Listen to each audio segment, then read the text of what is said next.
welcome to Force Conversations, episode 18. As always, I'm your host, Mike, and this is my co-host, Andre. Hey, how's it going? Mike, I usually ask you how you're doing and all that, but you know what? I'm just too excited. I found my first ever Star Wars toy that I remember getting from when I was a kid. A Qui-Gon Jinn lightsaber. It even, like, fully, it doesn't come out anymore. It's broken, but, like, that's as far as it comes out. But, dude. Too many lightsaber battles? Oh, yeah, big time. It's snapped so many times. This is my first ever Star Wars toy. I don't know how I found it. I was looking for Mando stuff downstairs, and it just popped up. Really excited. It was calling to you like Rey in episode 7. Exactly. I went downstairs looking for some parts for a Mando costume that I printed a while ago, and I just... That's funny. Yeah. Did you hear Qui-Gon and other Jedis talking to you at the same time? All of them. All of them. I am all of the Jedi. All the Jedi. Yep. All right. No, that's awesome, dude. That's awesome for sure. Yeah.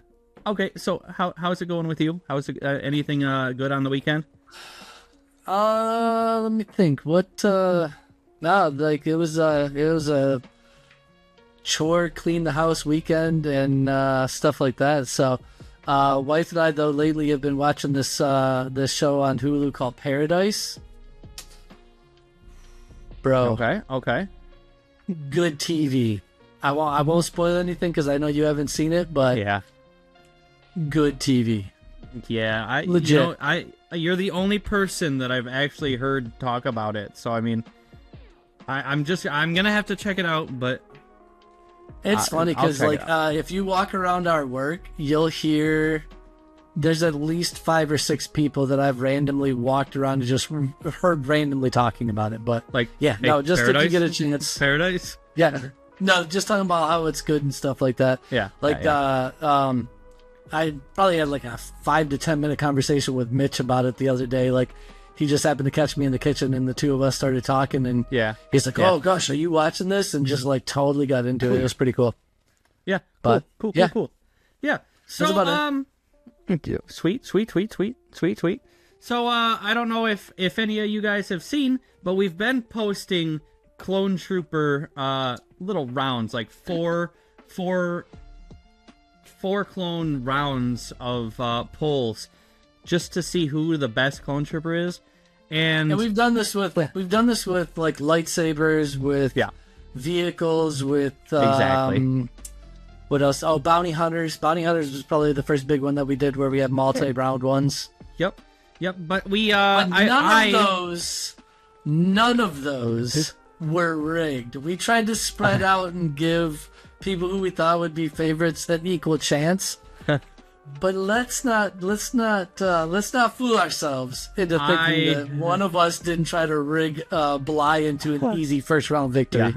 I was blamed to give Bly I was blamed that I was rigging. So what I did is we made a clone trooper bracket. So, and then I hit Mike watched March me. Madness-esque. Clone March Madness. I clicked randomize 5, 6, 7 times before Mike said, "Okay, I think that's enough." So I think I said that, and I think you did it 1 or 2 times after that too. So I was like, "Yeah, no, that's definitely good." I cannot be blamed for rigging. However, I want to point out that Devis and Bly right here are the same person, essentially. I mean, Devis is Bly's concept. Aren't they all the same person, essentially? Okay, yeah. And then 5s and 99 are the only number characters, and they both got put in the same bracket. How disappointed are you that this randomized and put Bly and Captain Rex on the same side? So disappointed. Bly is gonna get wiped out. I think Bly has an opportunity to get to the semifinals, but I don't think he's going past that. Who won the original one though? Captain Rex. And it wasn't that close. I think the closest battle was for second place, right? Between Bly and 99. Bly. Oh, geez, I don't even remember. You like that? Even remember. I can look at it. It's not that big a deal. Anyway, yeah, continue. So, go ahead. But if you wanna be included in those votes, you can find it on our page. You can just hit the posts area of our channel page, which we just hit 536 subscribers. I am so excited. We are cruising. We're cruising. I'll take it. I feel like we're cruising. I will take it. Yeah, I agree. Yeah. I'll take it. So that's all I got for that. So we're on to the news. I guess the background didn't stay in there, so that's cool. So sorry for it being hard to see. Let's edit that in post. Yeah, I'll edit it. All right. So first bit of Star Wars news. Talking about Maul Shadow Lord again. Whoa! According to. I just needed to click it. Double click it. Okay. According to Sam Witwer, Maul seems to have changed his mind about the Jedi. He used to have this like absolute hatred for Jedi, like all Jedi, and now he's saying that at least with the Jedi you know where you stand, but with the Empire, you don't really know what will happen. So it sounds like I don't know, maybe he feels kind of betrayed by stuff that happened with the Empire and the way Grandpapa Palpy treated him. Just discarded him for Anakin. Yeah. Yeah. Well, for Dooku first, but you know. Oh yeah, for sure. Let's just say he didn't abandon him. He just left him for dead, right? Like didn't care to check on him and say, "Hey, how your legs? I mean, your lower half feeling." Exactly. There's no feeling. If he was like, "I ain't got no legs." Lieutenant Dan, you got new legs. Okay. So another thing he said that the show could really use a Jedi or two. So is that confirming there are no Jedi in the show at all whatsoever? Well, I think that there's gonna be like this is after Order 66. It's like the first year of after. So I feel like there's gotta be Jedi and before he meets up with Obi-Wan, right? And there's that Twi'lek Jedi apprentice that was in the show, so there's at least one Jedi. I think okay. I saw the same Sam Witwer thing where he was saying that Maul could use a Jedi or two, you know, with helping him, you know. Oh, okay. Maybe that's what he meant that because he's no longer has this hatred for Jedi where he's at, like okay. Maybe that makes more sense, because I was going to say, like, how are you going to do this whole show and not have a single other Jedi in it? But yeah, I got you. I feel like it's. I think from what from what I understood, it's more of a where he started the crimes, like the crime syndicate, like the what was that? The Crimson Dawn crime syndicate. Yeah. So I feel like this is just the beginnings of what that is.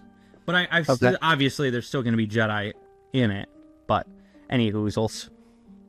Right. Any hoozits. Sam Witwer also said that he has been thinking about Maul's brother, Savage. So I guess the question is that if he's been thinking about his brother, does that lead us to think that maybe there's something in the script that says they're going to try and bring him back? Or maybe are we going to see him in flashbacks? Like, you know what I mean? Where they'll bring him into the show, but it'll be through, like, Maul's flashbacks and kind of him going from the aspect of wishing his brother was there to help him. Yeah. Like you said, with, like he could use Jedi, or maybe, like, he's thinking, like, man, if my brother was here, we would easily be able to run this, or something like that. Yeah. You know what I mean? Or do they use the, Dathomir magic to bring him back? Like, even if it's just temporary. That would be interesting, because, I mean, they brought back all those stormtroopers with Dathomir magic in Ahsoka season 1, and then Dathomir magic for Maul's legs, and Dathomir magic to make Savage not some like little tiny street rat and made him a, just some big old bulky dude. So I mean, right. I think it's a possibility. That's a really good a really good opinion, a really good possibility in my opinion. Okay. So, All right. I mean, I'd be good with either one. I haven't gotten to a point in any of the animated stuff that I'm watching that I've seen Savage at all. So I've got no reservations or big gung ho like, yes, let's do it. I think as long as it makes sense within the show, because I think the thing I do know is by the time Maul and Obi-Wan final battle stuff happens, right? When Maul dies, Savage is gone, right? Like there's no. Yeah. Okay. I'm saying maybe to Maul being dead because he's died before, you know. Right. Right. But right. yeah, Savage, as far as we know, he's just. I don't want to get into spoiler territory about how it happens or what. No, we don't have to get that deep, but Maul or Savage is dead. Like I said, he could be brought back with Dathomir magic, but right. I don't know what they did with his body. I don't know what happened after, obviously. So I mean, it's really up to Dave Filoni, Right. I mean, look, they've brought back how many people? So who knows? In Star Wars, nobody's ever really gone except for Ben Solo. Except for Ben Solo. Which is it's just so sad. It's just terrible. So sad. In the immortal words of Charles Barkley, terrible. Terrible. Terrible. Terrible. Terrible. So, I don't know, Mike. Have you ever heard of a show called Star Wars Detours? I honestly have not. This show was in production 13 years ago, okay? So just before Disney bought Star Wars from Lucas. It was run by the same people that did Robot Chicken and Family Guy. So, like, Seth Green voices a lot of characters, everything like that. From the clips that have released, it's honestly hilarious. I love every single clip of this show that's out. And from the sounds of it, it was almost finished. Like, it was ready to go. Just like Battlefront 3 back in the day. It was ready to go. Can I say a couple things real quick here? One, I love the oversized Boba Fett and Stormtrooper helmets. I think those are freaking hilarious. Yep. Two, I'm going to tell you right now, that Darth Vader helmet is the middle transition between Darth Vader and Darth Helmet. That's Dark Helmet, yeah. Dark Helmet. I'm just Dark Helmet. Yeah. But it's like the perfect middle ground. Like the bottom is Helmet, totally, and the top is Vader. Like absolutely. 100%. Dude, honestly, you should watch this. You should watch some of the clips. They're great, and I wish they'd bring it back. But did the show never came out? It never came out. It never came out. Okay. Some episodes were like the clips were leaked, and from all those, the show looked great. Seth Green has continuously said, let's update it for today. Let's get it, out there. Because, I don't think everything needs to be canon. Like, you can have something like this or, like, the Family Guy Star Wars, Don't they already have a show out that's not canon right now? Oh, like the Lego stuff. Right? The Lego stuff isn't canon. Yeah. I thought, is there another show that's already coming out? Man, why do I feel like there's a show that's out that's not canon right now? I don't think that there is any. I could be wrong though. I could be wrong. If you find it, let me know. It is, if it's Rebuild the Galaxy, that's the Lego stuff. Right. But Lucasfilm at Celebration, fans are just now noticing what is in this Lucasfilm animation poster. Are you ready? Tell me if you see this, Mike. Tell me if you see anything specific. I mean, that's kind of small on my screen, so... Okay. Let me zoom in. Corner, or bottom right corner. You got a little dude down... Yeah. Just a little dude. Are we hinting that it's gonna come out? I mean, that's crazy that somebody put that in there, though. He's right next to Even Peel, but and someone from the Resistance. I haven't seen the Resistance show, so I can't say who it is. But I think it would be awesome if they would actually go through with this show. Mike, I'm gonna keep hounding you at work until you just watch a 3-minute clip. It's great. It's great. It's great. Okay. But that's all I got for that. I just hope it comes out, you know. Yeah, no, that'd be I mean, I think the animation style is kind of cool. I'd be interested to see. I'm gonna have to watch some clips for sure because I think that does look pretty funny. Yeah. So on to the next bit of news. This one is, I don't know how to take this one, man. So Mando and Grogu.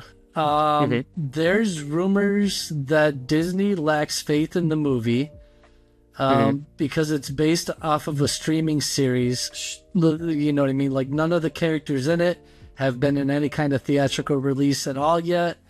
Yeah. I mean, my question for that bullet point type thing would be, what's the difference between... I'm trying to think of somebody else that's had a show. Like, okay, let's say it like this. Like, I know he's not going to be in his own show, but people right now are pumped that the Punisher is going to be in the new Spider-Man movie. Yeah. Now, I guess that's not a one-to-one comparison because of the fact that it's not a Punisher standalone movie, but I think if you have Star Wars fans that have been invested in Mandalorian, been invested in Boba Fett, been invested in Ahsoka, like all these shows. I mean, yeah, there's always a chance that a movie can fail, but I don't think that's as much as it being based on a streaming service. I would say that's more based off of the fact that I don't know if people are going to the movies like they did 10, 15 years ago. Exactly. Yeah, I know the hardcore nerds will, you know. I'm going to. Oh yeah, we'll be there. For sure, I'm gonna go to the biggest screen that I can around here. Right. I think the other thing that this begs the question of is, if Disney doesn't have faith in the movie, will fans have faith in it since they hate Disney? Will that... I guess what I want to know is this being leaked that Disney lacks faith in it, so fans are like, oh, if Disney's not confident, that means it's going to be good, and we're going to like it, we need to go see it. Like, is it like that whole reverse psychology thing? Like, oh, we don't think you're going to like this movie, and so people are like, you know what? I'm going to go see it. And I'll probably like it. Yeah, right? Like, I just don't know what to take with Disney anymore. Yeah. Listen, from the trailer alone, I love this movie. I can't wait. I can't wait to see it. And I think that that's a valid point. Is if the quote unquote fans, you know, that hate everything Disney but love Star Wars, you know, yeah, are they gonna enjoy this if Disney lacks faith? So. Yeah. Here's the thing that blows my mind, though, and I'm gonna use, like, I'm a big fan of a lot of different categories. I'm a huge Marvel fan. Marvel was like my go-to comic growing up, my go-to animated stuff. I watched the X-Men show when it first came out when I was younger, stuff like that. I don't understand how Disney buys both Star Wars and Marvel. Yeah, when Disney buys Marvel, I'm not saying all stuff, because I think there is some later stuff that kind of started getting off the rails a little bit, but like Phase 1 and Phase 2 Marvel, like 90% of that stuff is freaking awesome. It's just awesome, right? But they used content out there for Marvel that fans already either knew about or kind of knew about or were okay with, right? Yeah. Why are they having such a hard time with Star Wars? Yeah, it's not like there isn't stories out there, right? Like these stories exist, whether they're canon or non-canon stories, whether they're comics, whether they're novels, whatever it is. Like they have stuff that they can pull from. Yeah. But how do they take Marvel and make a lot of good content, but then take Star Wars and make content that people are really, I guess, divided on? Like, so my question is how much of it's Disney's fault versus how much of it is us as fans' fault, expecting it to be bigger and better than it is supposed to be? I don't, maybe that's not even the right way of saying it. You know what I mean, though, right? Like, people just expecting too much. I feel, you know, I feel so bad for Kathleen Kennedy, Dave Filoni, anybody like that. Anybody. Yeah. Because the fans, first of all, they complain if it's too familiar. They complain if it's not familiar enough. Too new, and there's not enough callback stuff or whatever. Yeah. They complain if there's nobody in it, nobody like recognizable in it. They complain if there's too many recognizable people. You know, they complain about the galaxy too small and everything like that, but then they complain if there's nobody that we know in Star Wars. So like, right. Who can they possibly please if they constantly get two very different criticisms, you know? It's just wild, man. I've loved it all. I love the callbacks. I love the new stuff. I love things that, you know, with episode 7, they played it safe for the first Star Wars back in 15 years or 10 years. Sorry. Yeah. And that's fine. That's fine because you know what? A New Hope was boring. Yeah. So I'm fine with them playing it safe. They're reintroducing this franchise that so many people say they love. I have loved it all. The only thing I haven't seen is Resistance, and I don't know if it's the art style or the fact that I think the one episode that I did watch was like, people say that the Clone Wars is for kids. This show's for kids. Like, I don't know. Gotcha. I feel like I should just watch it all the way through just to say I did it. But I think the problem is that I agree with you. First off, like, I think, like, when you look at the complaints that we're already hearing about people from the Starfighter movie, right? Like, it's like, oh, if there's no Jedi and lightsabers, then it's just not going to be good. And it's like in order for it to be Star Wars, it has to have lightsabers. Like Rogue One didn't really have lightsabers, right? Alex complains about Andor not having lightsabers. I mean, but that's Andor. That's a series. Like, and you even said, like, there's parts of it that are slow. It takes a little bit to take off and stuff like that. But I don't think it's supposed to be like not everything in Star Wars has to be like action packed from start to finish, and just wowing you with like big ships and big things and explosions and all this stuff. Like, some of the stuff when you look at war and stuff like that, like when you have spies, when you have missions that are covert missions, like there's all different parts of a war, right? Like throughout history. And to say that everything's just got to be like this big main battle. Now, I know you said you wanted to see like a Band of Brothers type Star Wars show. But like there's still, even in something like that, it's not like every episode's going to start and there's going to be a line and then it's nothing but gunfire until the last line. Exactly. The first 2 episodes of Band of Brothers is basically them, first of all, training. And then episode 2 starts with either, I can't remember the exact timeline, if it's the beginning of episode 2 is when they parachute into Normandy and they're behind enemy lines. And once in a while you see a battle, but like for the most part it's complete darkness. Like, right. And then you still have the getting to know everybody thing. So like, in my opinion, Band of Brothers isn't, I mean, obviously Band of Brothers isn't just all action pack all the time. And I think that would be great. It's got enough action to keep me entertained, but then it's got enough plot to actually, move things along, Right. Keep me invested. Yeah, I don't know. So going back to the Mando show, like I think one, it's not like you're bringing out a movie with no name actors. Like Pedro Pascal at this point in time he's a big name actor.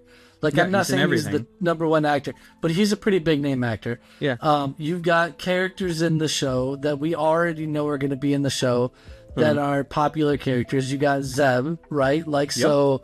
Bringing that call back to, the animated stuff that people liked, Rebels, whatever. It was Rebels, right? Mm-hmm. Okay. So, I don't know, dude. Like, it's just, like, part of me wonders if Disney is making these comments to try and draw people up to be like, oh, if Disney's not confident, maybe it'll be something good then, because of the stuff that they're confident in, we don't really like. So, I don't know. I guess we'll see. I know we'll be there to see it, and I guess we'll go from there. Yeah, me too. I have high hopes, and I try to say don't go in with high expectations, but I have high hopes, and I think it's going to be amazing. So, I have high hopes in the aspect that I'm excited to go see another Star Wars movie in the theater. Other than that, I'm gonna try to lay everything out and just let the movie be what it is, and not go into it expecting it to be amazing. I'm expecting me to be hyped to see Star Wars on the big screen. Yeah. But I don't. I want it to be what it is, right? Like, and not have this expectation like it's going to be the best Star Wars that I've ever seen. Like, you know what I mean? I just don't. Nothing will top. I'm not expecting it to be bad, but yeah. I mean, that's good for sure. 100%. Yeah. We really went off on a big tangent there. We did.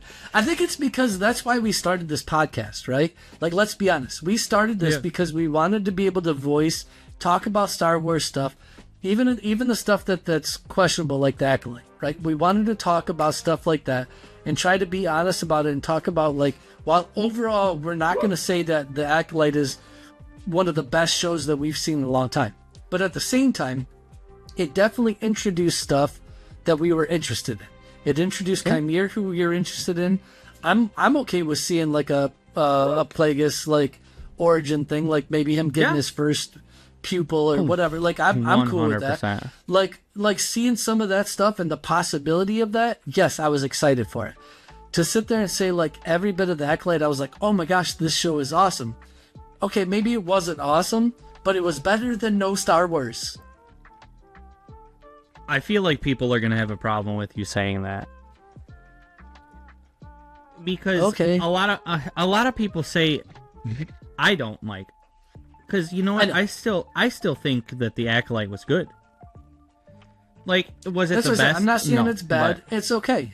I don't think it's bad. Yeah. Go ahead. Sorry. I have a quick question that just popped into my head when we talked about Plagueis. I don't know how I feel like Plagueis' species, the Moon or the Mune, it's like M-U-U-N. The Moon, okay. I don't know what their lifetime or life expectancy is, but like say Yoda turns to the dark side and he gets an apprentice.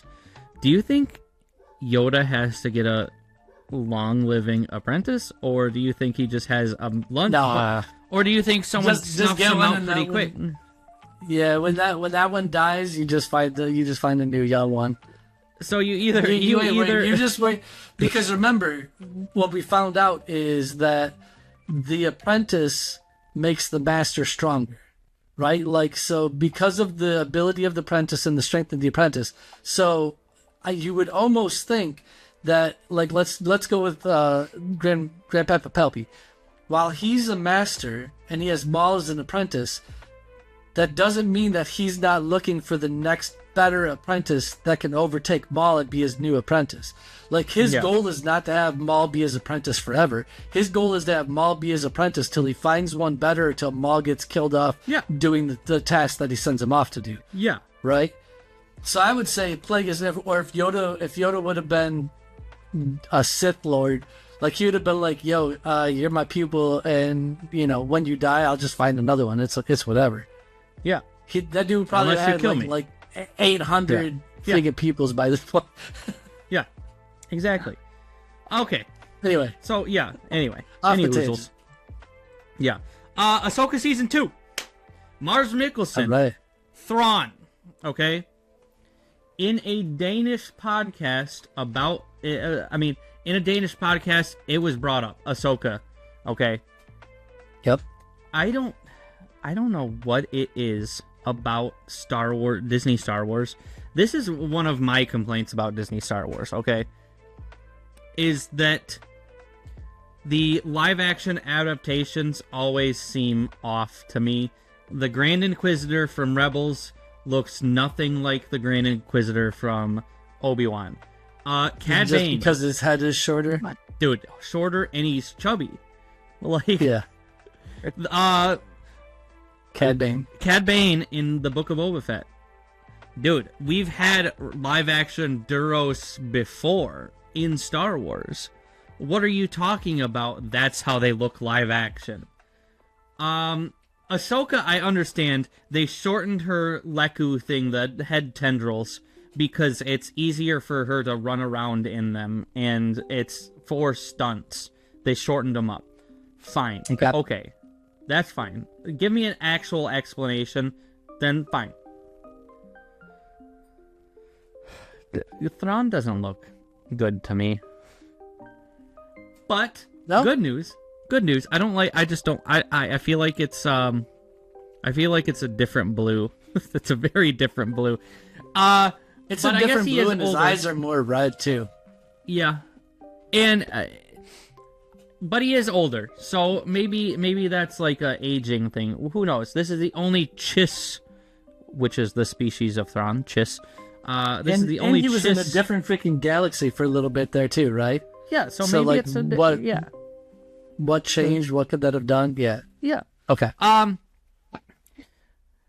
His appearance will change, so they're reworking the costume and the makeup for season 2, which I'm thrilled for. He's got to be more accurate blue. Yeah, hopefully. Fingers crossed. And then he also mentioned that season 2 is done filming, but Lucasfilm has not told any of the cast when the show will be released, and he has no idea when fans will see it. I don't know. I'm excited for all of that, except for when he said, I don't know when the show's coming out. It's got to be coming out this year. I wonder. Yeah, I'm hoping it comes out this year. I mean, look at Ahsoka season 1. We got the last episode around Halloween, which was that spooky episode anyway. Yeah. So, and I feel like we're gonna have more Dathomirian witches this time around. So, I feel like a Halloween-ish release would be great. Keep it a spooky theme. Yeah. But yep. I guess we'll see. I guess we'll see how that goes. And then, yeah. So, Mike, I know that you have been watching more of the Clone Wars. Yeah. How's that going? Season 2 is in the books. Okay. And, I mean, I'm not going to get into, like, a full breakdown of stuff just because I don't have a whole lot. I think when I look back over my list, there's a few things that I think that stood out, and one of them was funny little things. Like I think in one of the episodes, they had the old Indiana Jones rolling underneath the door and reaching back under, grabbing his hat type scene, which I thought was funny. In the Senate spy episode, probably the most annoying episode of season 2, was the big Anakin and Padme argument, the couple's argument that they had. The Anakin telling her she can't do something and her saying, well, then I'm going to do it anyways. Just the whole thing was super cringe and just absolutely horrible. Was that with Rush Clovis? I think so. It was with her ex. Oh God. Horribly annoying. Oh my God. Ahsoka is so annoying through like 3/4 of this season 2. And then the biggest thing that I have though is the last 6 episodes of season 2, starting with I guess maybe I shouldn't say the last 6 straight episodes. The last 2 arcs through this list that I'm going through. So it would have been episode 12, 13, 14, then 20, 21, and 22. Okay. Best 6 episodes of the entire second season. Actually, best 6 episodes of the entirety of season 1 and 2 so far. Just good. What were those 2 arcs? So the first arc was Mandalorian Plot, Voyage of Temptation, and Duchess of Mandalore. So kind of like the Death Watch. Okay, so arc. you meant pre-Vizsla. Yep. Okay. Those 3 were good. Then the next 3 were Death Trap, R2 Come Home, and Lethal Lockdown.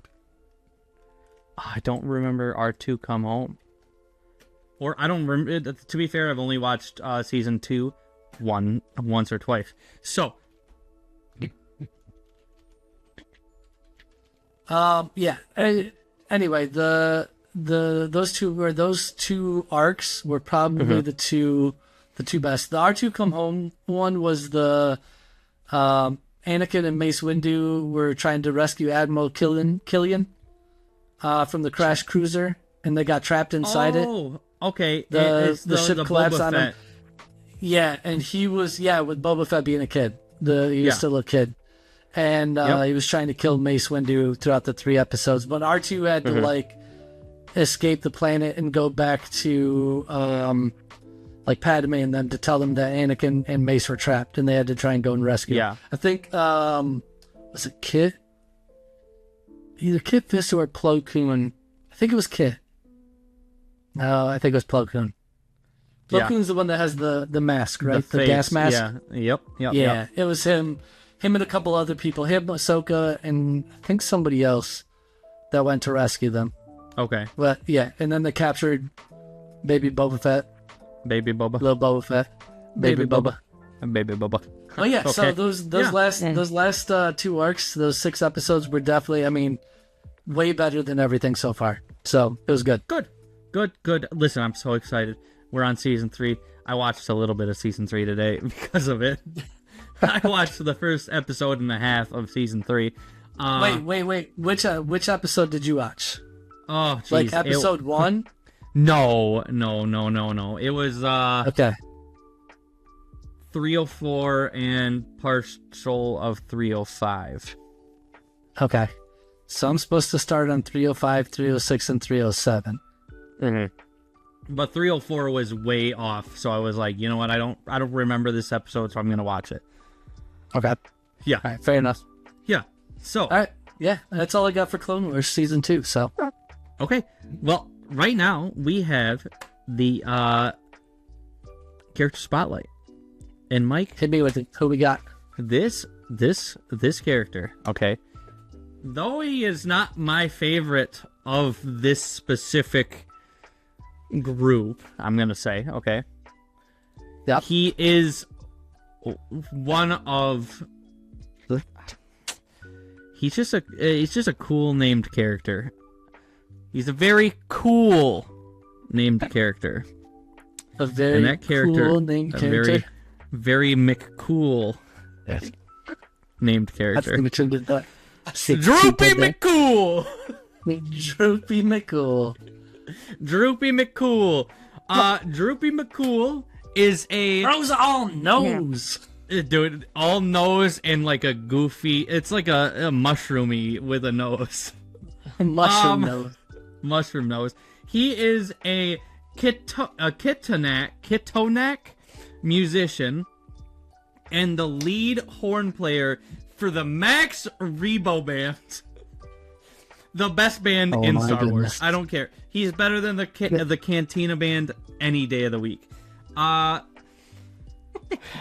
You would have seen the Max Rebo Band in Return of the Jedi.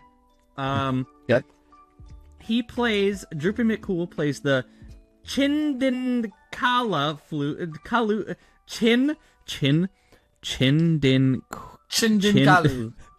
Chindinkalu flute, a woodwind instrument native to his homeworld of Kirdo 3.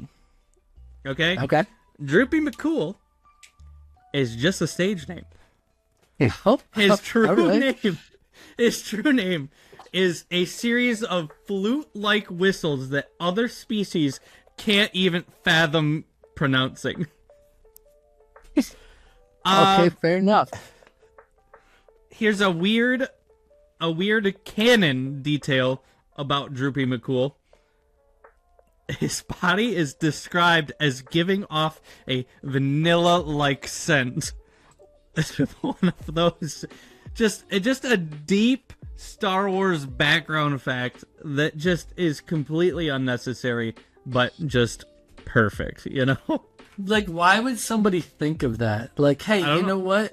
We're not doing scents for every character, but this guy needs to smell like vanilla. He gives off a vanilla-like scent. After the sail barge exploded, Jabba's death and the sail barge exploding, Droopy wandered off into the Tatooine desert, listening for distant sounds of other Kitonaks. So that's all we have for. I mean, that's a little bit of legends. So for all we know, canon. he could have just died in the desert, like looking for other people. Honestly, he could have died. He could have got killed by some sand people. Some Jawas. He could have got. Could have got by the Sarlacc. How does he know where's his ears and eyes? How does that dude know where to go? Dude, I have no idea. Maybe these his nostrils. They're like maybe deep we're thinking, eye sockets. Maybe they're deep eye sockets, and that's not truly a nose. I don't know, man. Droopy McCool, dude. Droopy Never McCool. seen anything like it. But yeah, that's all I have for today, Mike. Do you have anything else you would like to add? I don't, man. I think the only thing I'm going to just say it one more time. I'm all for give me new Star Wars content. Even if you give me new Star Wars content and it's bad, I will say it's bad if I think it's bad. And I just won't watch it again. And I think everybody has the right to do that, right? Put content out there. If you don't like it, then they won't make it again. Like we can already see they're not making Accolade Season 2. I'm not ecstatic about that. I wish they would not necessarily do a continuation of everything from Season 1, but maybe have Season 2 focus on Plagueis type thing, right? Like you could have done, because it's not called... It's that show isn't directed towards one person. It's directed off of an accolade, right? Like you can have different people having different accolades. Like I don't know. So I'm just give me more Star Wars stuff, and I'm gonna hope that it's really good. And if it's not, then we deal with it. Yeah, you know what? I agree. I full-heartedly agree. What I will bring up is we are trying to start live streaming more. What we want to do is have me live stream on YouTube, and then Mike will live stream on Facebook, and then we can we'll flip-flop every once in a while, every other time. Yeah. But we want to be able to give people both of our viewpoints, so people can switch between both of our gameplays. Both of us will be in chat, obviously, in the audio, but we cannot do that until we have 100 followers on Facebook. So, yeah, that's the hitch we're running into right now. If you could help us out, it would be greatly appreciated. Other than that, just keep up with our socials. We post 2-3 shorts a day. Just stupid stuff, some stupid content, some found parts. Some informative, some stupid, just some good stuff, some soon-to-be Did You Knows, because I'm gonna work with my wife on recording some of those. Correct. Yep. She's gonna watch this episode and be like, "Oh, when are we doing that?" And I'm gonna tell you, babe, soon. As soon as you can. Anyway, throw us a like, follow, subscribe, any of that. Shoot us a comment with suggestions. If you want to tell me my editing sucks, which, I mean, still kind of does. Let's be real here. We've had minor glitches recently. Minor but glitches. Yeah, just some minor glitches. So anyway, I'll catch you guys in the next one. See ya.